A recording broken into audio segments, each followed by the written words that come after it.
They say every great story starts with a dream. But mine started with a fight, a slammed door, and $5 crumpled in my pocket. That night, I didn't just leave my home, I left behind the person I used to be. Before we begin, hit that subscribe button, because what you're about to hear isn't just my story. It's proof that sometimes life has to destroy you, before it teaches you how to rebuild. My name's Liam Reyes, not some prodigy, not the chosen one. Just a regular guy from a small coastal town, the kind of place where everyone knows everyone's business. And dreams die quietly. My father, Daniel, worked at a shipping dock. Strong hands, tired eyes, and zero patience for excuses. My mother, Clara, was gentle, but her silence was the loudest thing in the house. And then there were my siblings, Noah and Elena, both successful. Both everything I wasn't. They had plans, careers, structure. I had potential. At least that's what my teachers used to say. But potential means nothing when you're broke, jobless, and living under the same roof as people who've already given up on you. Every morning, my dad would sit with his coffee and the same newspaper, pretending not to look at me. But he always did. Still nothing? He'd say 3 words that hit harder than any insult. I'd smile, pretending it didn't hurt. But the truth, it did. Every single day. That night, the night everything changed, dinner was quiet. Too quiet. You know that kind of silence that feels heavy? Like everyone's thinking something they're too afraid to say out loud? That was us. Then Noah broke it. You can't keep doing this, Liam. You're 24, man. You need a job. You need direction, Elena sighed. He needs a miracle. I remember gripping my fork, forcing myself not to explode. My father didn't even look up from his plate. Let him figure it out, he said. Life has a way of teaching people like him, people like me. The words burned. I stood up, my chair screeching against the floor, and said something stupid. Something like, "You'll regret saying that one day." It sounded dramatic, but I meant it. I ran to my room, grabbed my old backpack, and dumped out my wallet. $5. That's all. My mom followed me to the door. Liam? Please don't go like this. Her voice cracked mid-sentence, but her eyes said she already knew I would. Outside it was raining hard, the kind of rain that soaks through your clothes in seconds. The streets shimmered under the yellow streetlights. Every step away from that house felt heavier than the last. I turned back once. Just once. The lights from our living room window glowed warm, but no one came to the door. So I walked away, into the cold, into the dark, into a world that didn't know my name, with nothing but $5, a broken heart, and a promise whispered under my breath. I'll come back, but not the same. That night I stopped being someone's disappointment and started becoming my own story. The first night in the city didn't feel like a beginning. It felt like punishment. The air was thick with car smoke and loneliness. I remember standing at the bus station, my shoes soaked, clutching that $5 bill like it was a life jacket. The city lights were beautiful from far away, but up close, they looked tired, just like the people walking under them. Everyone moved fast, eyes straight ahead, faces blank, hearts closed. I realized quickly, no one cared who I was, why I was there, or what I was running from. I found a small 24-hour diner that smelled like burnt coffee and old hope. I sat at the corner table, counting the coins I had left after buying a cup of black coffee. The waitress, an older woman named Renee, looked at me like she'd seen 1,000 versions of me before. "You new in town?" she asked. I nodded. "Let me guess. Chasing a dream?" Her tone wasn't mocking, but it wasn't kind either. Just tired. "Something like that," I said. She gave a small smile. "Good luck, kid. The city doesn't do favors." That night I slept on a bench near the bus stop. The rain had stopped, but the cold wasn't done with me. My backpack was my pillow, my jacket was too thin, and the stars above looked like they were watching a movie they'd already seen. The next few days were a blur of rejection. I walked into restaurants, garages, delivery offices, anywhere that had a "Help Wanted" sign. Every time the answer was the same. "Sorry, we're not hiring right now." Sometimes they didn't even look at me, just waved me off like background noise. By the third day, I'd spent my last dollar on a sandwich.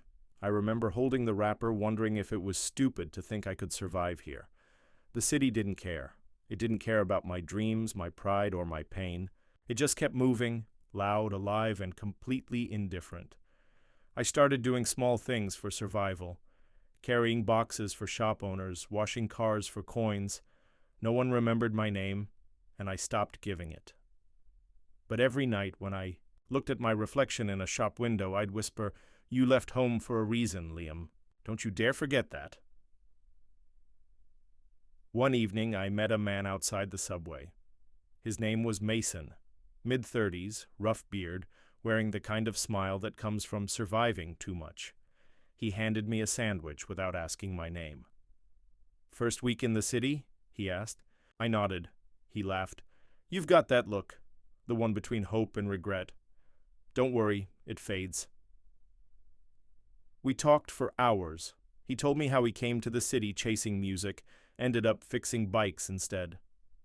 "It's not about what you came here for," he said. "It's about what you become when things don't go your way." That line stayed with me. Days turned into weeks. The hunger got smaller, but the determination got louder. Every rejection, every cold night, every no became fuel. The city still didn't care, but for the first time, I started to. I started to care about myself, about proving I could survive, even if no one believed it. And maybe, just maybe, that was enough, because sometimes the world doesn't hand you a chance. It dares you to make one. That was my lesson from the city that didn't care. And soon, I was about to learn that life rewards you in the strangest ways, usually right after it's done breaking you. Fifth night, I hadn't slept properly. The city was loud, but my thoughts were louder. I'd been walking aimlessly when I saw that same 24-hour diner again, the one with the flickering red sign that said, "Open all night." I didn't have money, but I had exhaustion, so I went in anyway. The bell above the door chimed softly as I entered. The warmth hit me first, not from the heater, but from the smell of fresh coffee and fries. I sat at the farthest booth, trying to disappear into the corner shadows. The waitress Renee recognized me instantly. "Back again?" she asked, smiling faintly. "Yeah," I whispered. "Just needed a place to sit." She nodded and said, "You look like you could use something warm." I didn't reply, but a few minutes later she placed a small cup of coffee in front of me. "No charge," she said. "Someone already paid for it." I looked around, confused. There were only 3 other people in the diner, an old couple by the window and a man sitting alone near the counter. He looked mid-50s, silver hair, neat jacket, reading a newspaper like he owned time itself. He noticed me looking and smiled. Not the polite kind, but the type that says, "I know more than I should." After a few moments, he stood up and walked toward me. "Mind if I sit?" he asked. I nodded, unsure. He sat across from me, folded his newspaper, and said, "You're new here." "The city's written all over your eyes." I gave a nervous laugh. "That obvious, huh?" He leaned back. "You've got that lost but still trying look. Happens to everyone at first." I didn't know why, but I felt like talking. Maybe it was the loneliness, or maybe it was his calm voice. "I left home a week ago," I said. "Had $5, thought I'd make something of myself." He nodded. "And now?" "Now I've got no money, no plan, and no clue what I'm doing." He smiled gently. "Good, that means you're exactly where you're supposed to be." I frowned. "How can being broke and lost be where I'm supposed to be?" He looked at me, really looked at me, and said, "Because sometimes life doesn't move you forward by giving you what you want. It moves you forward by taking everything away." For a moment I didn't say anything. Something about the way he said it felt too real. "Who are you?" I asked quietly. He chuckled. "Just someone who's been where you are." He told me his story, how he once had a family, a business, a life that looked perfect from the outside. Until one mistake cost him everything. "I spent years hating the world," he said. "Until one night, sitting in the same diner, I realized the world didn't owe me anything. But I owed myself a chance." That line hit me like lightning. We talked for an hour about dreams, failure, faith.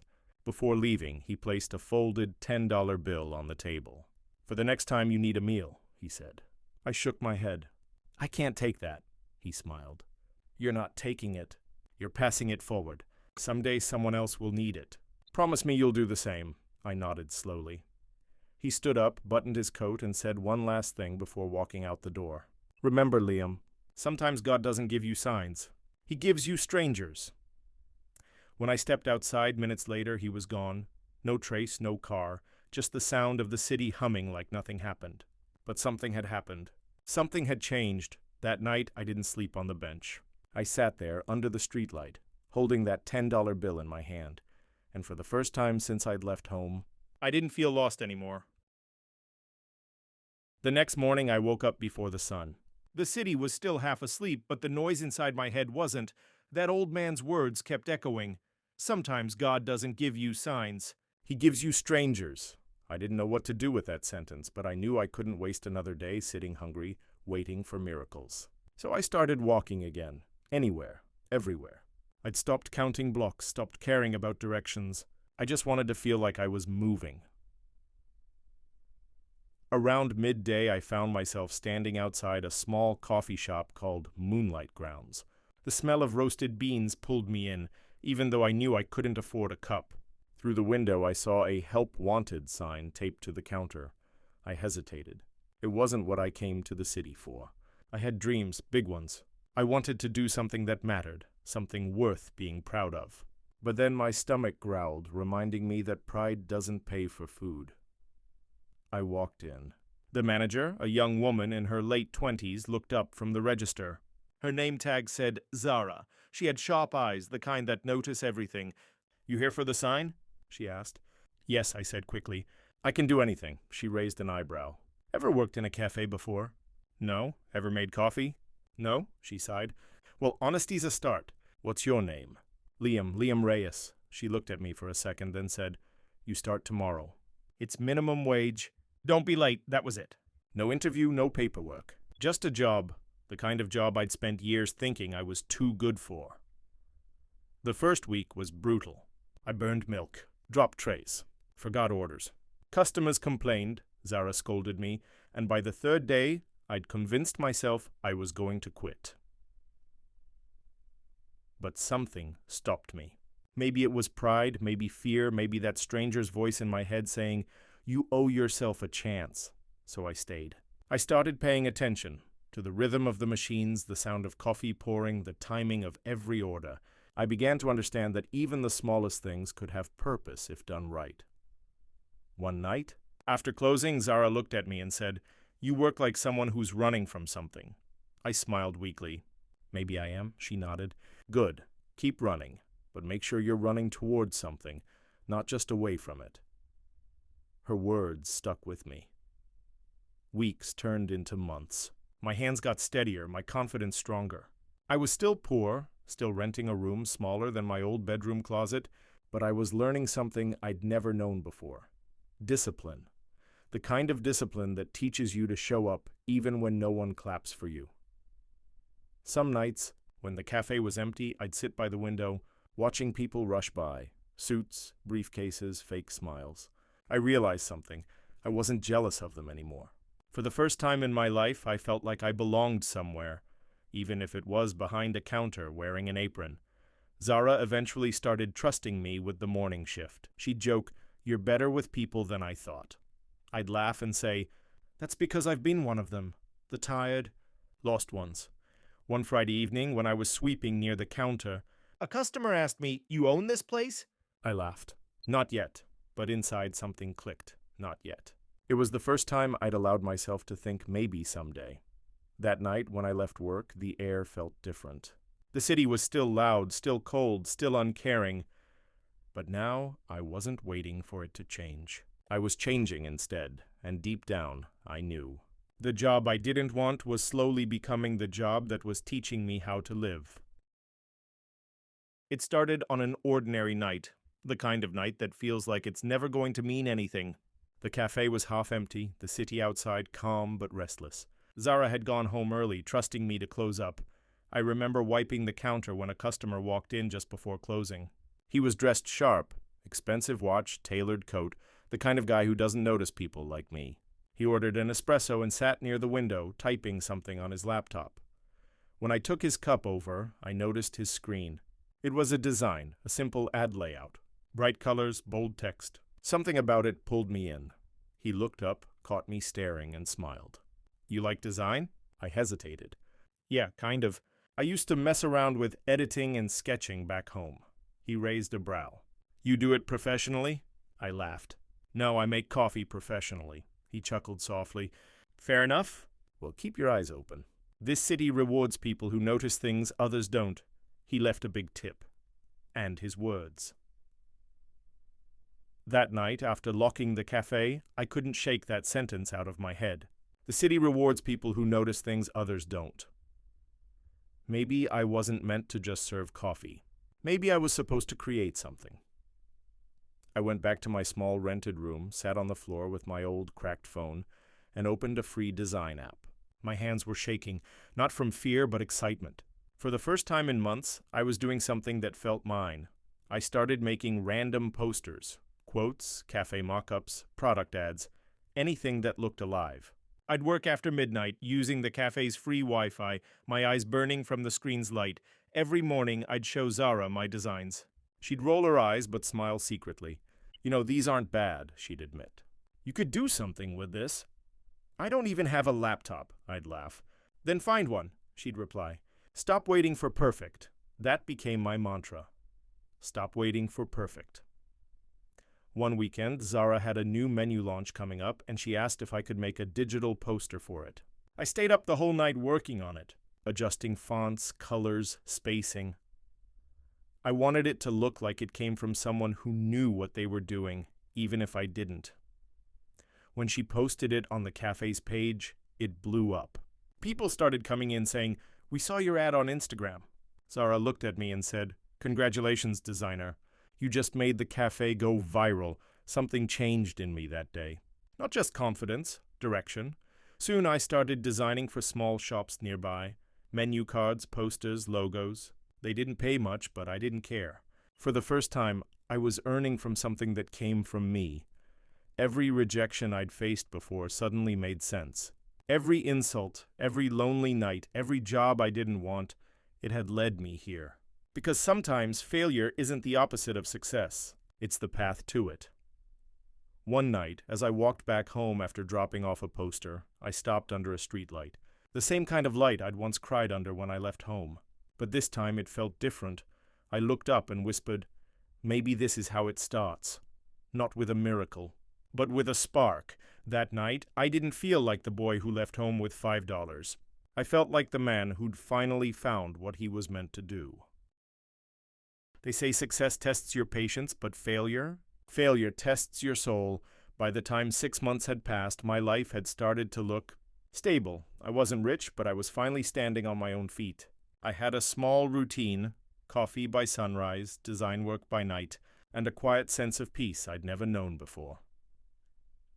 Then it happened. The kind of moment that flips your world upside down.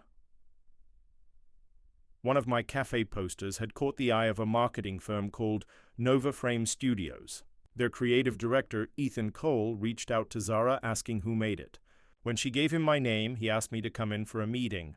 It felt like my big break. Their office was like another planet. Glass walls, clean desks, expensive smiles. Ethan greeted me with a firm handshake and said, "Your designs are raw, but they have life.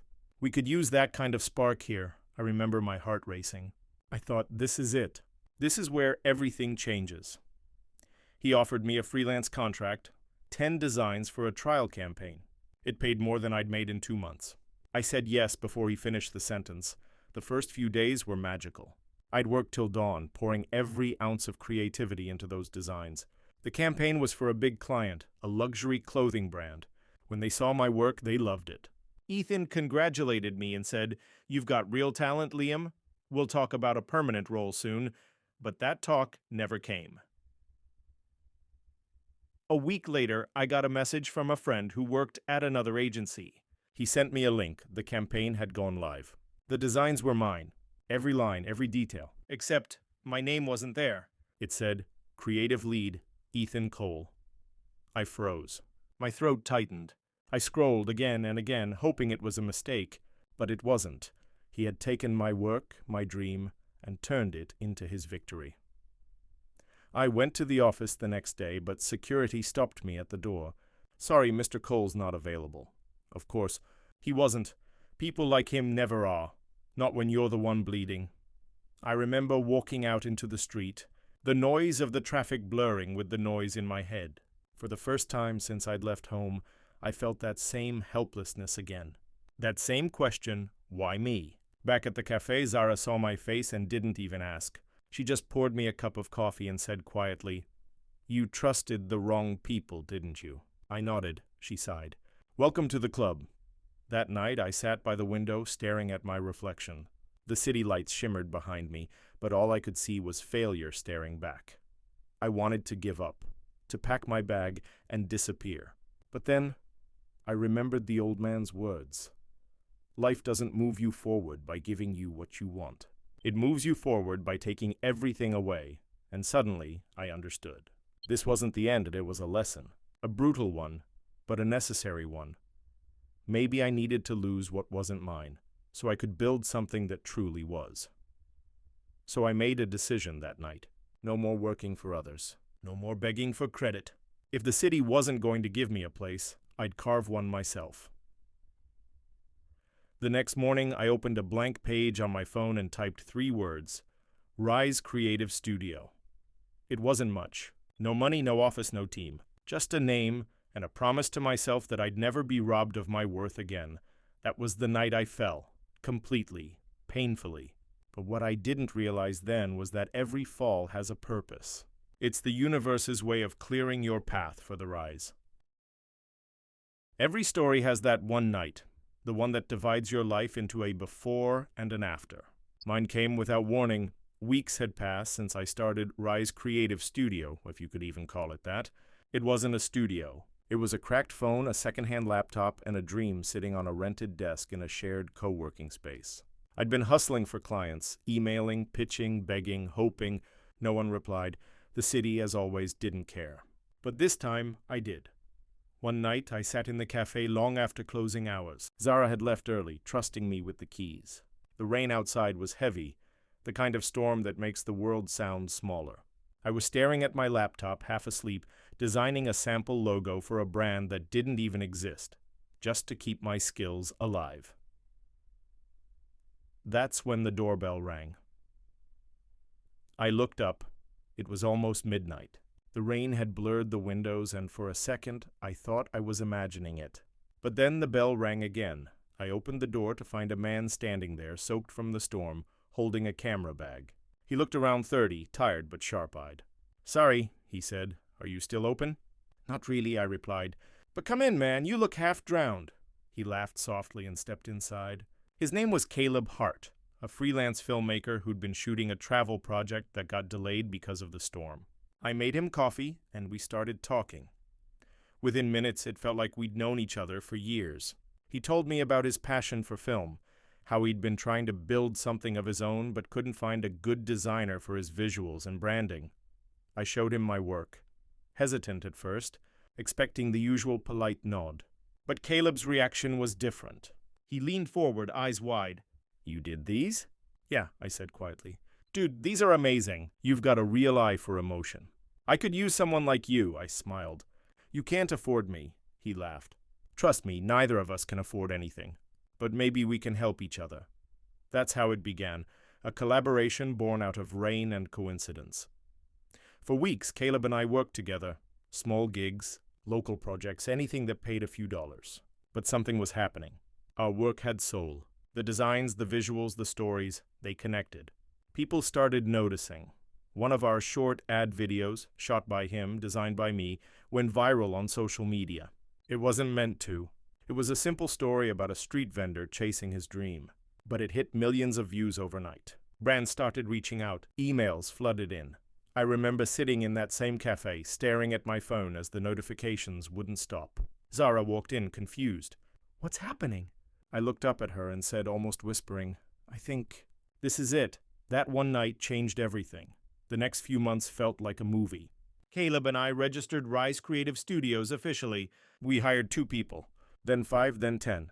We built campaigns for small businesses, then startups, then international brands, and every time I saw our name on a screen, on a billboard, or in an ad, I thought back to that one night, the rain, the empty cafe, the stranger with a camera bag. Life didn't reward me when I was ready. It rewarded me when I refused to give up. That night taught me that miracles don't arrive shining and loud. Sometimes they walk in quietly, dripping wet, asking for a cup of coffee. And when they do, you better be awake enough to open the door. It creeps in quietly, disguised as another hard day that just doesn't break you. After that viral project, my life started moving faster than I could keep up with. One week I was sketching ideas on napkins, the next I was sitting in meetings with clients wearing suits that probably cost more than everything I owned, but I wasn't intimidated anymore. For the first time in my life, I felt like I belonged. Caleb and I moved into a small studio downtown. It wasn't fancy. 2 desks, 1 flickering light, and a coffee machine that sounded like it was crying for help. But to us it was paradise. We painted the walls ourselves, white and clean, a blank canvas for new dreams. We worked days, nights, weekends. There was no schedule, no balance, just hunger. The good kind. The kind that makes your blood move faster, that whispers, "You're finally doing it." I'd look around at the team we were slowly building. Young designers, editors, people with the same fire in their eyes that I once saw in my reflection when I had nothing. They weren't there for the money. They were there for the purpose. We named it Rise Creative Studios, not just because we rose from nothing, but because we wanted to help others do the same. There was something poetic about it. Every project we took told someone's story: the struggling artist, the single mom starting a bakery, the immigrant opening his first store. We didn't make ads. We made hope visible.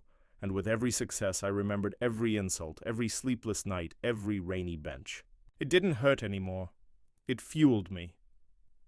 Zara would still stop by sometimes, bringing coffee and that proud smirk she tried to hide. "Not bad, Mr. Reyes," she'd say, glancing around the studio. "You're officially cooler than your job title." I'd laugh. "You made me stay when I wanted to quit," she shrugged. "I just gave you caffeine." The rest was you. Even Caleb, my brother in ambition, started changing. He'd walk into meetings with that quiet confidence of someone who knew what losing felt like. And that's what made us unstoppable. A year passed in what felt like minutes. We got featured in a digital magazine as the agency that started from a cup of coffee. The headline made me laugh because it was true. I still lived simply. Same worn-out sneakers, same apartment, same cheap watch. But every morning when I walked into that studio, turned on the lights, and saw my name on the door, Liam Reyes, founder, it felt like magic. But more than the money, more than the success, it was the peace. The kind that comes when you realize you didn't just survive your past. You rewrote it. Sometimes at night, I'd stay back alone after everyone left. I'd look out through the glass wall of our office, the city lights twinkling below like old friends. It was the same city that once ignored me, starved me, tested me, and now it carried my name in its stories. I'd whisper to myself, "You built this, Liam, brick by brick, scar by scar," and it wasn't pride. It was gratitude, because when you've been broken, rebuilding isn't just about winning, it's about remembering how far you've come. That night, as I turned off the lights and stepped outside, I realized something. The dream wasn't about money. It wasn't about proving anyone wrong. It was about finding the version of myself that had been buried under fear and failure, and now he was finally free. It had been 3 years since the night I walked away with $5 and a broken heart. 3 years of silence. 3 years of becoming someone I didn't even know I could be. The city had finally slowed down around me. My studio was thriving, my name meant something, and yet, there was one place I still hadn't gone back to. Home. I don't know why that thought hit me one morning. Maybe it was the way the sunlight hit the window of the studio, or the sound of Caleb laughing in the background. But suddenly I missed the smell of my mother's cooking. I missed the sound of my father's newspaper folding. I missed closure. So one weekend, I packed a small bag, got into my car, and drove back to the town I had sworn I'd never see again. The road felt shorter this time. Maybe because I wasn't running away anymore. I was finally coming back. When I reached the old neighborhood, everything looked smaller. The streets, the houses, even the sky. It's strange how the places that once felt too big for your dreams suddenly look like they've been waiting for you to outgrow them. I parked outside the same house I'd left that night. The paint was peeling, the gate squeaked, and the window still had the same faint yellow curtain my mother used to wash every Sunday. I stood there for a minute, my heart pounding harder than it ever did in any client meeting or award ceremony. Then I knocked. The door opened slowly. It was my mother, Clara. Her hair had turned silver, her eyes softer, but that same love was still there. The kind that hurts more when you've been away from it too long, Liam, she whispered, her voice trembling. I smiled. Hey, Mom, she didn't say a word. She just stepped forward and held me. For a long time. It was the kind of hug that stitches back years of silence. When I looked up, I saw my father standing behind her. Daniel Reyes, still serious, still guarded. But there was something different in his eyes. Not pride, not guilt, just realization. You look older, he said, trying to sound casual. I smiled faintly. You look the same. Still intimidating, he chuckled, a sound I hadn't heard in years. Inside, the house felt smaller, quieter. The same dining table, the same chairs, except now I didn't feel like the disappointment sitting at it. My brother Noah and sister Elena came later that evening. The air was awkward at first, full of half-smiles and careful words. But then stories started flowing, childhood memories, inside jokes, laughter, and slowly the past began to soften. When dinner ended, I pulled out something from my pocket, an old, crumpled $5 bill. The same one I'd carried that night when I left. I placed it on the table and said quietly, "This was all I had when I walked away." I kept it to remind myself where I started. My father looked at it for a long moment. Then he said, "And look how far you've gone." That's when it hit me. Forgiveness doesn't always come from others. Sometimes it comes from finally forgiving yourself for leaving. That night, as I stood outside, the sky clear and wide above me, my mother came to the door. "You're not staying?" she asked. I shook my head. "No, I have to get back to the life I built. But I'll visit more often," she smiled, tears glistening in her eyes. "You always had that fire, Liam. I just didn't see it then." As I walked back to my car, I turned one last time to look at the house. The same light glowed in the window, but this time it didn't hurt to see it. That night, I realized something I'd been chasing all along. Coming home isn't about the place you return to. It's about the person you return as. There's a silence that only comes after the storm, not the kind that feels empty, but the kind that feels earned. That night, sitting alone in my studio, I finally heard it. The city outside was humming softly, the same city that once ignored me, the same streets that once made me feel invisible. Now they glowed beneath my window like constellations drawn just for me. But even in that moment of calm, I didn't feel victorious. I felt grateful for the pain, the hunger, the heartbreak, everything that had carved me into who I was. Because every scar I carried had turned into a map, and somehow that map had led me here. The studio was quiet. Everyone had gone home after a long day. Caleb had left his camera bag on the couch again, and Zara's voice note still echoed from my phone, a reminder about tomorrow's client meeting. But tonight wasn't about work. I leaned back in my chair, eyes fixed on the ceiling, and let out a slow breath. For years I had run from expectations, from failure, from myself. But now there was nowhere left to run. I was exactly where I was meant to be. It's funny. People talk about redemption like it's something you find at the end of your journey. But I think redemption is something you build quietly, in the moments no one sees. In the mornings you wake up tired but still show up. In the nights you cry but still believe. Sometimes when the world finally slows down, your memories start walking back to you. And that night, mine did, one by one. I saw that rainy street again. The boy I used to be, standing in the dark, clutching $5, pretending not to cry. I saw the diner, the old man with silver hair, the warmth of that first cup of free coffee. I heard Renee's tired but kind voice saying, "The city doesn't do favors."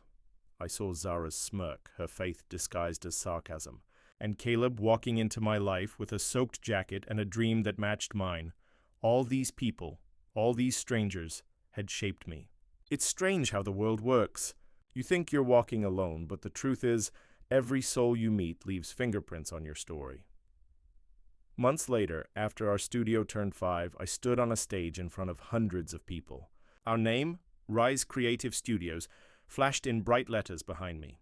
Cameras clicked, lights burned, and applause filled the hall. But for a second, I couldn't hear any of it, because somewhere in that crowd, I thought I saw my father's face. Of course, it wasn't him, but it didn't matter. I could almost hear his voice again. Life has a way of teaching people like him. He was right. It did, but not the way he expected. When it was my turn to speak, I gripped the microphone and smiled. I was once told that success is about how far you go, but I learned it's actually about how much you grow. The audience went quiet. I left home with $5 and a broken heart, I continued, but what I found was worth more than any money. I found purpose. I looked around the room. Young faces, tired dreamers, hungry hearts. I want you to know something, I said. Pain doesn't mean you failed. Rejection doesn't mean you're not enough. Sometimes it's just life redirecting you to where you truly belong, and then I ended my speech the same way I'd lived my life. Sometimes God doesn't give you signs. He gives you strangers. The hall erupted in applause, but all I could do was smile. Because the truth was, I wasn't thinking about the applause. I was thinking about that diner, that old man, that cup of coffee. After the event, I drove out of the city for a few days. No noise, no deadlines, just peace. I ended up by the coast near the same kind of small town I once ran from. The waves crashed quietly, and for the first time in years, I let myself breathe without thinking of what came next. As I sat on a wooden bench facing the ocean, I took out something from my wallet, that same $5 bill. Old, wrinkled, almost torn, but still there. It wasn't money anymore.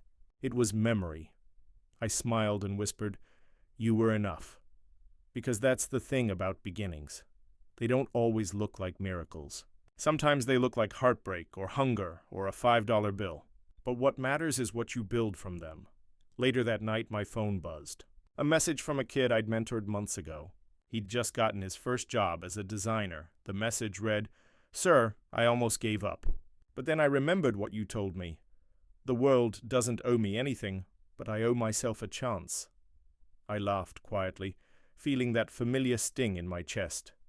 The good kind. I typed back, "Proud of you. And remember, one day you'll help someone else the same way." As I put my phone away, I realized something. The story was no longer about me.